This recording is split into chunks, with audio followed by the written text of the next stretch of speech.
¿Qué tal a todos? Bienvenidos. Esto es Club de Prensa en NTN 24. Soy Jason Calderón. Estamos transmitiendo desde nuestros estudios en Washington, D.C. a las 3 de la tarde, 2 minutos. Este es el programa en el que analistas, periodistas, expertos conversamos sobre los temas que afectan a Washington, a los Estados Unidos y a América Latina. Hoy me acompañan dos invitados aquí en el estudio. Está conmigo Eric Langer, analista político, profesor de la Universidad de Georgetown. Bienvenido, profesor.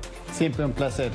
Y también me acompaña Antonio de la Cruz, analista político. Un gusto tenerte, Antonio, como siempre. Un gran placer estar contigo y con el profesor.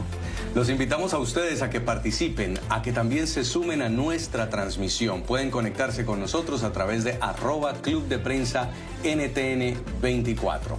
Y continuamos hoy hablando del Papa Francisco y su fallecimiento.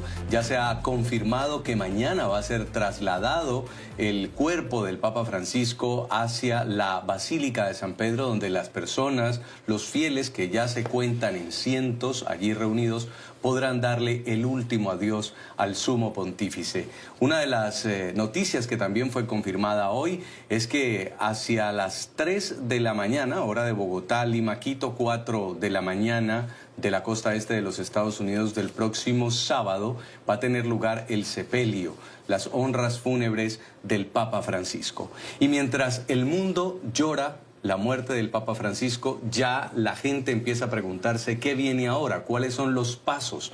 Pues según el protocolo, dentro de 15 a 20 días se debe convocar el cónclave. El cónclave es esa reunión de los cardenales que va a permitir tomar la decisión de quién será el sucesor del Papa Francisco, quién va a seguir después del Papa Francisco. Hay 15 purpurados, como les llaman, que son las opciones, los candidatos que tienen en sus manos la posibilidad de convertirse en el sucesor del Papa Francisco y quedarse en la Santa Sede liderando la Iglesia Católica. Miren. La muerte del Papa Francisco dará inicio a una serie de actos protocolarios. Entre ellos se prevé un plazo de entre 15 y 20 días para organizar un cónclave con 135 cardenales electores para elegir al nuevo líder de la Iglesia Católica.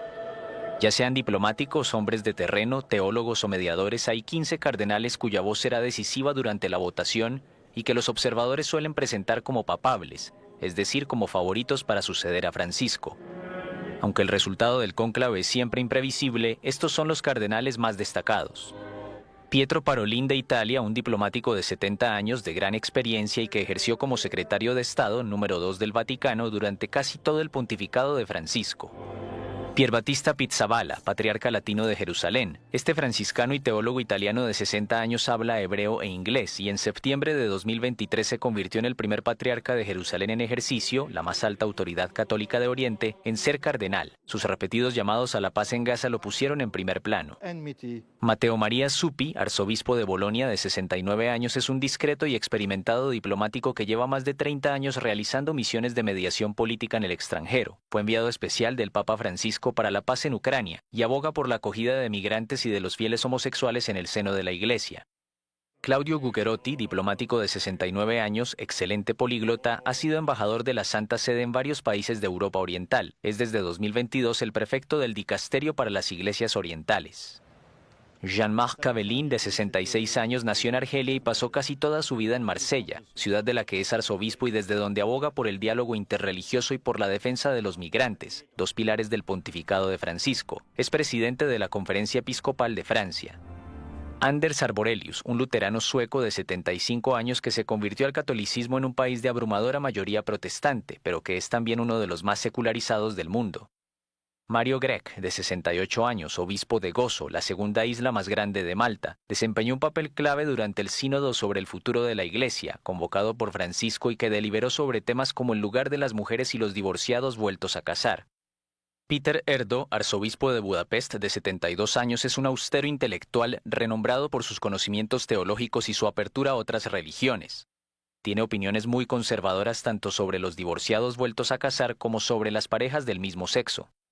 Jean-Claude Ollerich, de 66 años, arzobispo de Luxemburgo y cardenal jesuita como Francisco, es miembro de los dicasterios de Cultura y de Educación y del de Diálogo Interreligioso. Se le conoce como un teólogo firme sobre el dogma, pero abierto sobre los cambios sociales, al igual que el Papa argentino. Antonio Tagle, de 67 años, exarzobispo de Manila, no ha dudado en criticar a la Iglesia Católica por sus fallos, especialmente en los casos de pederastia. Está en primera línea de la defensa de pobres, migrantes y personas marginadas, hasta el punto de ganarse el apodo del Francisco Asiático.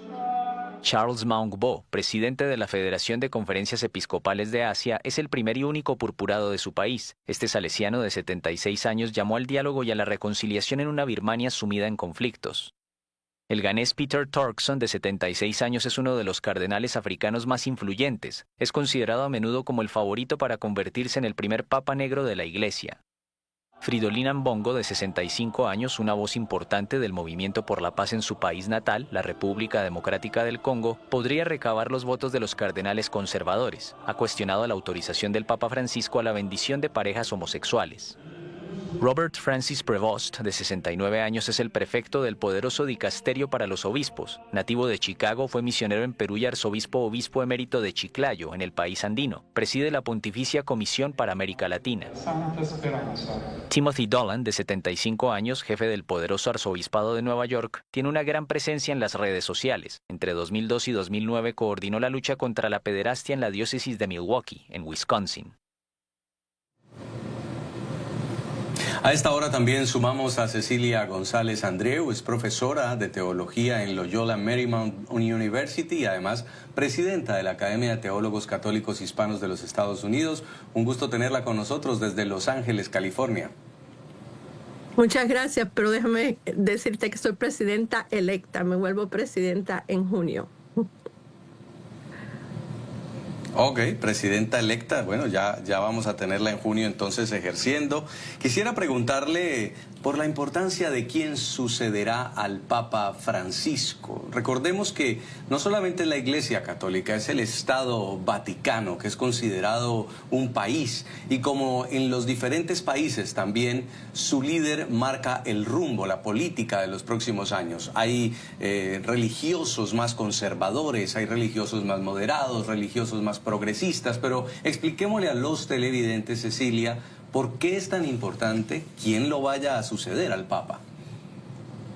Sí, bueno, yo diría que pensando en el Papa como un líder de un país no nos lleva a ninguna parte porque el país del Vaticano es una cosa pequeñísima. El Papa es un líder de personas en todos los 5 continentes del mundo y a 1.2 billones. Entonces, es de esa forma, por medio de las iglesias locales, que el Papa entonces tiene influencia y voz sobre lo que está ocurriendo en el mundo.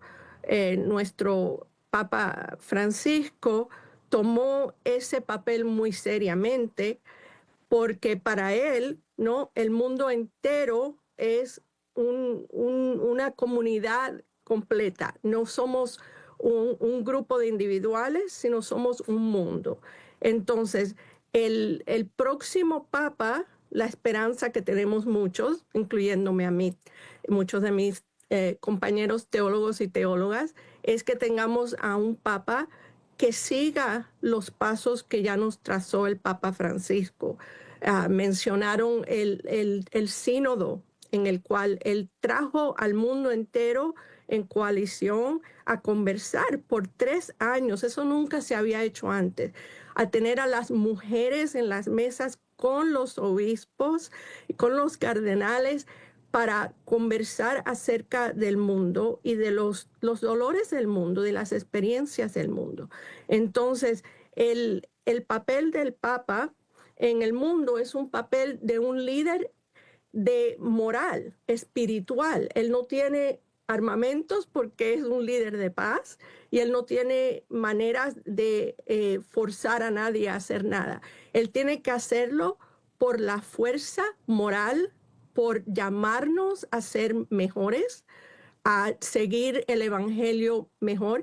Y para el Papa Francisco, una de las grandes prioridades para él fueron llamar a todas las personas del mundo, no importaba cuál fuese su religión o no religión, a pensar en el mundo y en el bien del mundo, en el bien común, y a hacernos lazos más estrechos de colaboración entre nosotros. Una de las influencias más grandes que tiene la Iglesia Católica es en la mediación, porque relaciones diplomáticas con todos los países del mundo existen también. Y el Papa puede mediar. Por ejemplo, recordemos las últimas palabras, incluso fueron para que se pusiera fin a la guerra en Gaza, a la guerra en Ucrania, también a la guerra en Sudán. Profesor Eric Langer, la importancia de la tendencia que vaya a seguir el próximo Papa Francisco para este momento de la actualidad mundial. Sí, estoy de acuerdo con nuestra compañera aquí que en realidad es muy importante tener un papa para el mundo. Y además ya no es una iglesia europea, sino más bien una iglesia, bueno, ya así hace mucho tiempo, pero digamos que antes más que todo se habían votado los papas italianos. Y yo sospecho que va a ser muy difícil que sea otro papa italiano, aunque hay varios candidatos. Y creo que más bien tampoco África en ese momento todavía, pero sí podría ser, por ejemplo, un papa asiático. Hay un cardenal de Filipinas, el cardenal Tagle, por ejemplo, que sería una posibilidad. Entonces yo creo que sí, lo que la Iglesia va a pensar son dos cosas. Yo soy historiador, entonces tengo que hablar del tiempo también. Quiere decir que un papa para el siglo XXI también. Y creo que justamente eso es una de las cosas que han dicho del Papa Francisco, que ha sido un papa para el siglo XXI. Y creo que la Iglesia va a seguir con eso. Yo no puedo decir qué tienen que hacer porque eso no me incumbe, pero sí que lo van a hacer y van a pensar mucho en justamente esa parte de que es una institución realmente mundial, que sí tiene su sede en Italia, pero eso es en realidad lo menos porque hay una mayoría de fieles fuera de Europa en este momento. Antonio de la Cruz, ¿usted qué piensa? ¿La continuidad de la obra que hizo el Papa o volver otra vez, verdad, en un sentido de ser más conservadores, ¿no? Pueden ser las dos tendencias.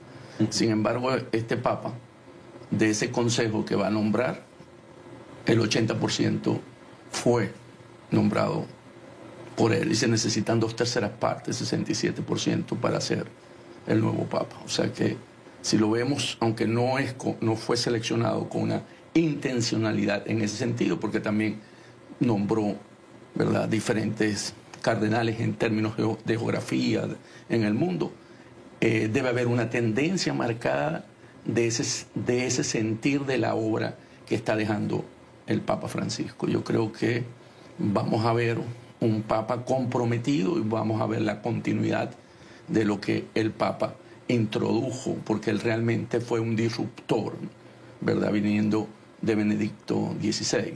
O sea, cuando él asume el papado, él realmente trae tesis dentro de la Iglesia que hasta ese momento no estaban vigentes, como los homosexuales, darle a las mismas parejas del mismo género, ¿verdad?, lo ecológico. Él planteó temas, la mujer, por eso la mujer, también la participación de la mujer dentro de la obra, ¿verdad? Yo creo, porque el Papa tenía dos componentes muy fuertes. Primero, era jesuita, ¿verdad? Y eso le da una marca, ¿no?, muy importante de contacto con el pueblo. Y esa parte, y era el argentino que venía con una obra dentro de los barrios populares de Argentina, el contacto con los curas villeros, con todo ese cordón de pobreza alrededor de esa capital, ¿verdad? Y él tuvo un contacto, una vida muy estrecha con esa población, y eso también le dio un sentido. Y él desarrolla la teología del pueblo, que es contraria a la teología de la liberación que plantearon en los años 60 y 70 los grupos de religiosos en términos asociado al marxismo. Él tiene una visión más dentro de la obra de Dios, ¿verdad? Y en ese sentido yo creo que él va a impactar, y yo creo que vamos a tener una continuidad de su obra en el próximo Papa. Doctora Cecilia, muchas veces el Papa de turno tiene un delfín o va cultivando ese sucesor o lo va perfilando. Dicen que en esta oportunidad no está tan claro. Si nos vamos a lo que estaba conversando Antonio, pues la decisión puede ser un próximo Papa que continúe una línea progresista. El problema es quién va a ser entre todos esos que tienen la baraja abierta. ¿Usted qué cree, profesora? Muy fácil. Bueno, yo soy teóloga, así que yo creo en lo que el Papa nos puso enfrente hablando del sínodo mundial. Y eso es que el Espíritu Santo está moviéndose en el mundo y que en las vivencias del pueblo de Dios se presentan las prioridades de la iglesia. Entonces para mí, lo más importante es que tenemos, dado el proceso del sínodo, tenemos una vista a las inquietudes mundiales que en realidad nunca antes habían estado vigentes por ese mismo proceso. Y que siguiendo ese proceso, entonces los cardenales electores entren dentro de la Capilla Sixtina con esa apertura total a los signos de los tiempos, como dijo el Segundo Concilio Vaticano, y a escuchar el dolor del mundo y abrirse totalmente a que el Espíritu Santo obre en señalar hacia dónde y quién nos puede ayudar a ser nuestro líder y ayudarnos con una visión que continúa sanando al mundo. El Papa nos dijo que la iglesia tenía que ser un hospital de campaña, que lo más importante, primero que todo, era sanar las heridas. Y yo creo que durante el sínodo salieron muchas heridas acerca de las mujeres, eso salió en todos los continentes, acerca de los divorciados, acerca de las personas que son homosexuales, muchas inquietudes acerca de la dignidad humana y que ellos van a tener que tomar en cuenta todas esas inquietudes, escuchar al Espíritu Santo, la voz de Dios, porque somos primero que todos cristianos, y de ahí entonces tomar una decisión, ¿quién nos puede liderar en este momento? Para terminar, quiero preguntarle, Cecilia, ¿cuál sería su apuesta? Y sé que es difícil porque en estos momentos son muchas las opciones. Algunos hablan de un papa filipino, que sería el primer asiático, de un papa africano también. ¿Cuál cree usted que va a ser el sucesor?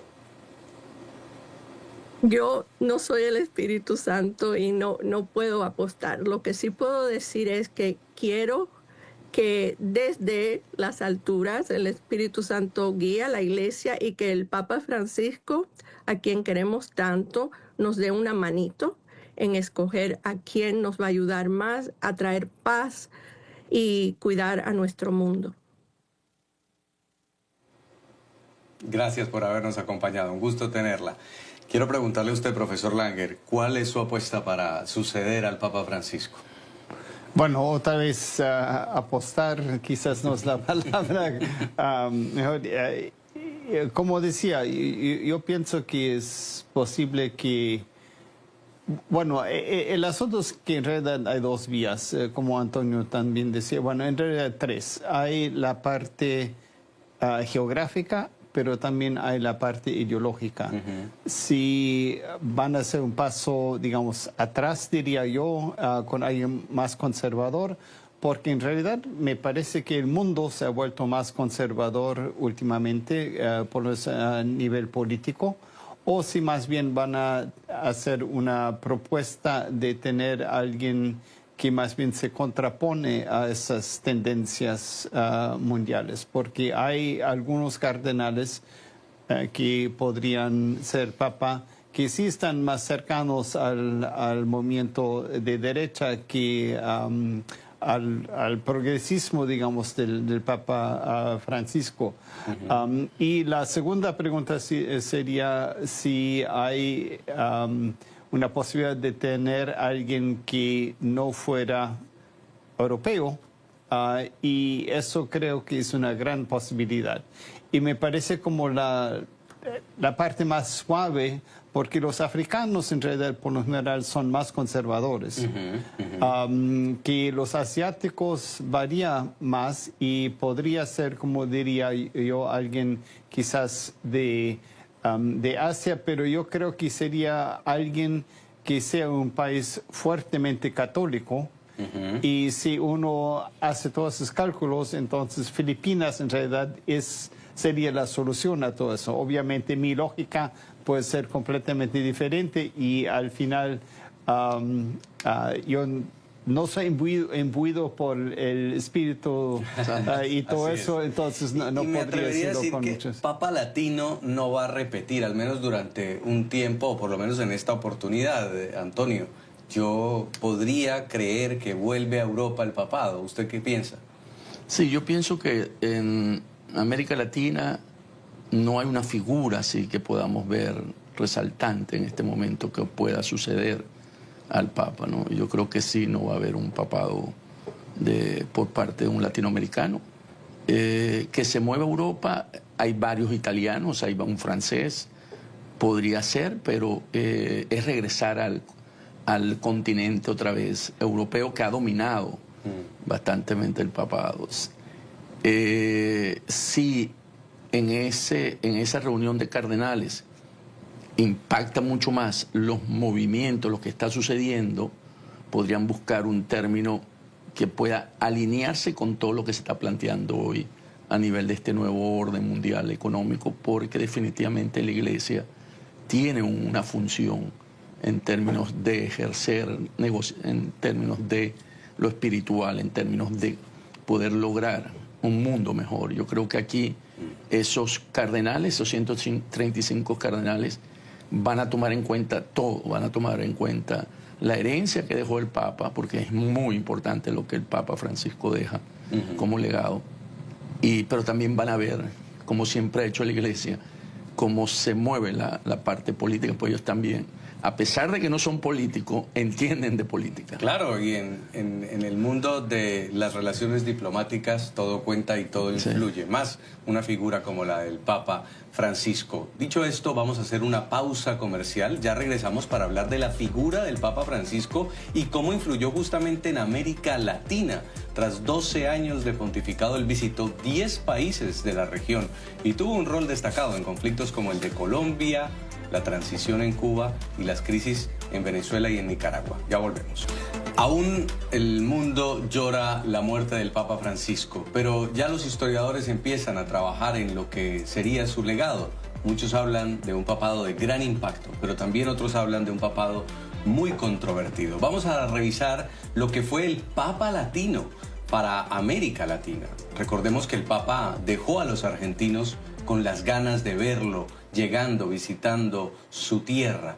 También en sus últimos años de vida, el Papa Francisco denunció con firmeza la represión del régimen de Daniel Ortega y Rosario Murillo en Nicaragua, al que calificó como una dictadura hitleriana. Fue en una entrevista con el medio argentino Infobae en marzo de 2023, cuando condenó la persecución sistemática contra la Iglesia Católica nicaragüense, que incluyó el destierro de 3 obispos, más de 130 sacerdotes, 90 religiosas y seminaristas. Escuchen lo que dijo.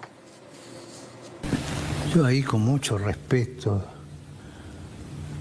no me queda otra que pensar en un desequilibrio de la persona que dirige. Ahí tenemos un obispo preso, un hombre muy serio, muy capaz, porque quiso dar su testimonio y no aceptó el exilio. Es una cosa que es fuera de lo que estamos viviendo, es como si fuera a traer de dictaduras del 17, comunistas o hitlerianas del 35, traerlas aquí las mismas, ¿no? Es un tipo de dictaduras groseras, o para usar una distinción linda argentina, guarangas. Se refería al obispo encarcelado Rolando Álvarez, que en ese momento se negaba a ser desterrado y se mantenía preso. Tiempo después, gracias a una mediación, termina en el Vaticano. Esto en cuanto a Nicaragua. Ahora miremos qué pasó cuando le preguntaron al Papa sobre Venezuela. Había un escándalo gigante en la región por el fraude electoral del régimen de Nicolás Maduro, que a pesar de que no mostró los resultados, no mostró las actas, se autoproclamó reelecto. Y luego Edmundo González había salido al exilio en España. Le preguntaron al Papa en el avión y esto contestó. No he estado siguiendo la situación en Venezuela, pero el mensaje que le daría al gobierno es: dialoguen y hagan la paz. Una dictadura no sirve a nadie y termina mal, tarde o temprano. Lean la historia de la Iglesia. Profesor Eric Langer, el Papa lo hemos escuchado firme con Nicaragua. Nicaragua fue un país que se metió de frente con la Iglesia Católica, el régimen, pero también ha estado muy a favor de los migrantes, por ejemplo, la defensa de los derechos humanos, pero lo sentimos tibio con el tema de Venezuela. ¿Cómo podría usted definir en qué agua se movió el Papa Francisco frente a los problemas de nuestra región? Bueno, la región es muy variable, ¿no? Hay muchos diferentes gobiernos y en el caso de Venezuela, bueno, le decían que era el Papa peronista de alguna forma. Y lo que creo que eso quiere decir y lo que quería decir el Papa Francisco es que la situación sí está mala en Venezuela, pero no es igual a lo que hay en Nicaragua. Y me parece que tenía cierta simpatía cuando Chávez estaba en poder, de lo que no dejó de todo de dejar esa simpatía. Entonces, es así un poco equívoco que él se expresa a veces así. Pero lo que sí, como decíamos, tenía mucho que ver con los migrantes y más bien una cosa que sí era siempre muy firme en que cualquier migrante tiene una dignidad humana que hay que tomar en cuenta, no importa dónde esté, porque igual son seres humanos que hay que tomar. Y por eso, para volver a lo que hablamos al principio, él veía la comunidad católica y la comunidad de seres humanos a nivel mundial, no como un nacionalista en ese sentido. No estoy muy enterado de lo que pasa en Venezuela. Los periodistas no se lo creímos mucho al Papa, Antonio, y fue más bien esquivo a la hora de condenar ese régimen que es el que está generando que esos migrantes huyan de la región. Sí, y además recordemos que si hay un Estado, como lo señalaste al principio, que maneja la información al dedillo, es la Iglesia. Para mí, me decía un amigo mío del Mossad, que es el mejor sistema de información que hay en el mundo, porque ellos tienen en cada pueblo una iglesia y la gente se confiesa y todo es verbal. O sea, que es el mejor sistema que hay en el mundo. O sea, que el decir que no conocía, ese es el primer nivel. El segundo nivel, la Conferencia Episcopal venezolana conoce muy bien la realidad en Venezuela y por supuesto que los informes se comunican, ¿verdad? Y llegan hasta el Vaticano. Es una manera de poder salir de la pregunta, definitivamente. Fue una manera de salir elegantemente de la pregunta. Y yo me quedo con lo que tú dijiste al principio, o no, fue Eric. Él se sintió cómodo con Chávez por eso que Chávez decía, el gobierno de los pobres, ¿verdad? Y esa manera que él manejó y los programas sociales que manejó Chávez originalmente, las misiones. Y yo creo que eso a él le simpatizó y no le cambió en ningún momento esa referencia sobre la gestión de un gobierno, vamos a ponerlo de Chávez, heredado por Maduro. En eso dejó que eso fluyera, pues es cierto que nunca se refirió a los migrantes venezolanos, nunca. Se refirió a los migrantes en Europa que llegaban, pero de los venezolanos nunca. Y en ese sentido, porque era señalar que la causa era precisamente el régimen venezolano. Esto en cuanto a las autocracias de la región. Ahora, con los gobiernos de derecha que mantuvo confrontación con Donald Trump, y con el propio Javier Milei, quien, recordemos, le dijo el representante del maligno en la tierra y luego le tuvo que pedir disculpas. Lo cierto es que vamos a verlos en el sepelio. Trump, Milei y Noboa acaban de confirmar ese consenso, esa convocatoria a ese funeral a la que puede obedecer. Porque es un punto de encuentro en este momento donde estamos en una situación de tantas tensiones por cómo se están manejando las relaciones comerciales, ¿verdad?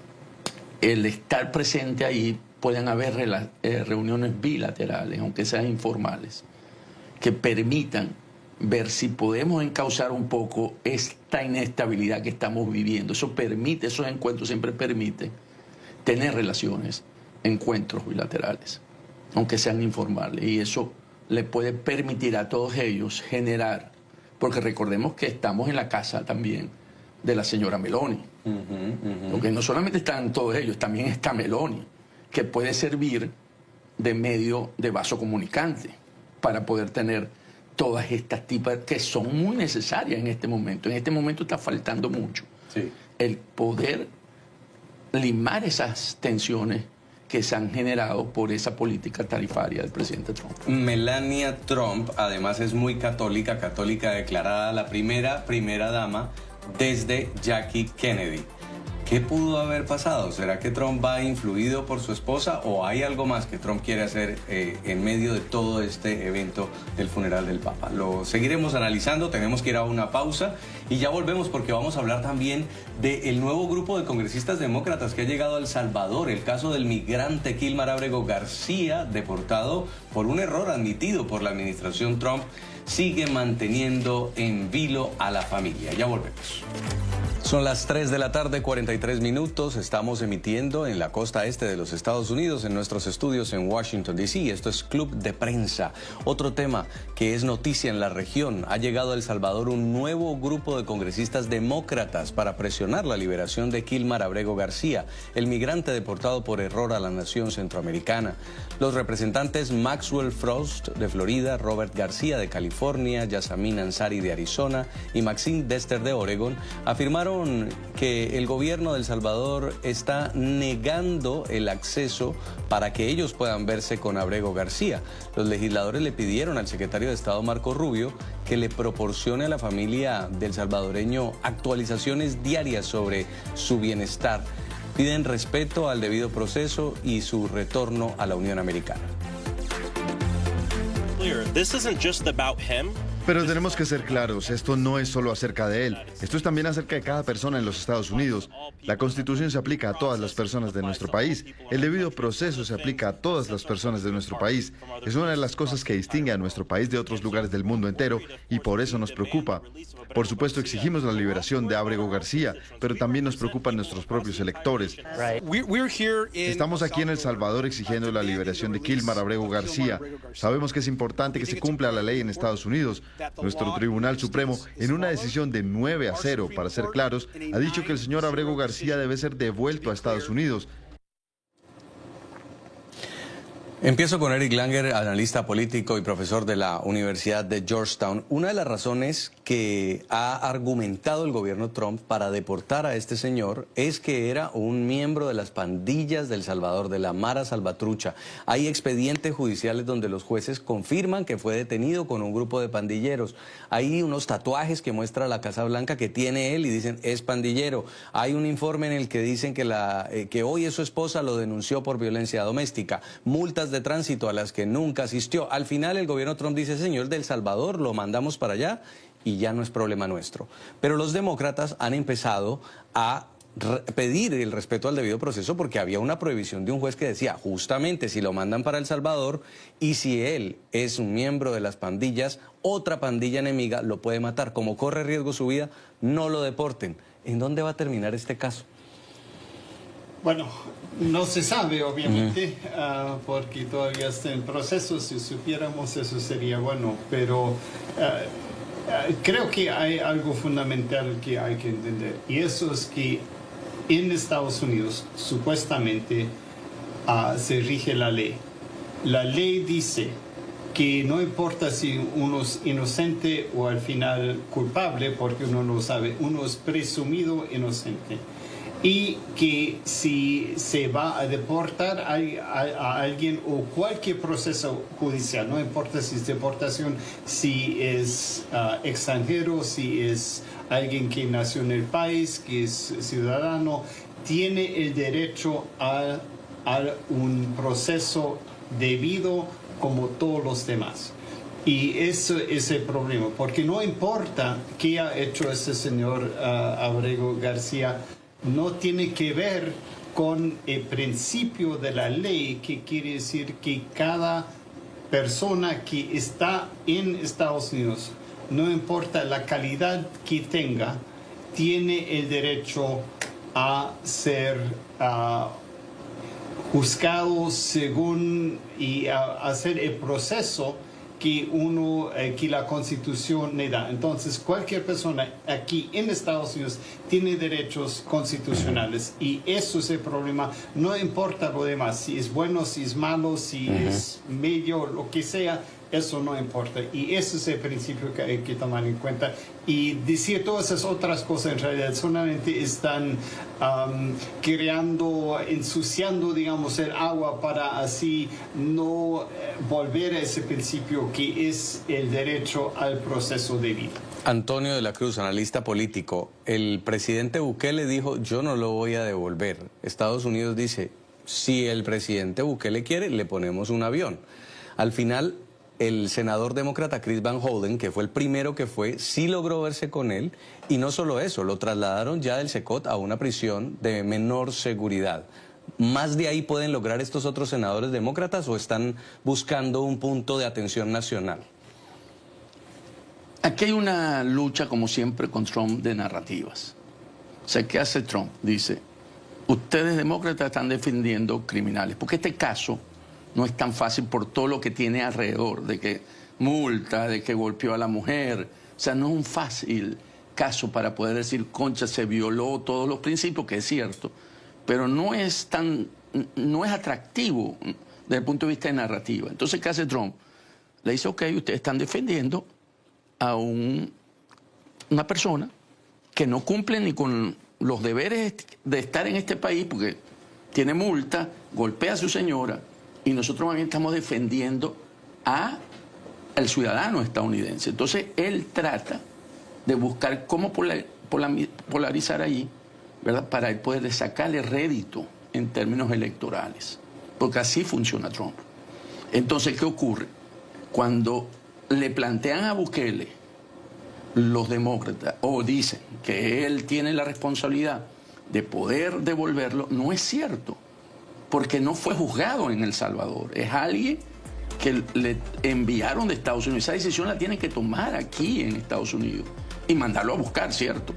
Y él entregarlo si lo llegan allá. Pero no es una decisión, esa decisión escapa de las manos de Bukele, porque la decisión de la Corte, no hay extraterritorialidad para aplicarla en El Salvador. No, una Corte de los Estados Unidos no le puede dar, ¿verdad? Entonces, ahí hay otro juego nuevamente, en términos de que si a mí si Estados Unidos viene y lo busca, yo se lo doy.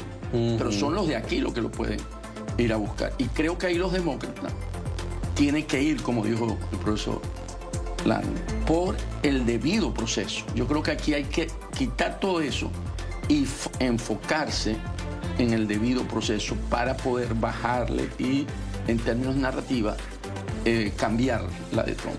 Y al menos mientras esté el presidente Trump, no pareciera que hay intenciones de devolverlo, pero la familia va a dar esa batalla legal, que incluso en un gobierno después de Trump podría terminar en una millonaria indemnización, por lo que han alegado es cada día que le están haciendo un daño o una separación a la familia en el caso de que se pruebe de que esa deportación fue ilegal. Vamos a la pausa y ya volvemos. Esto es Club de Prensa.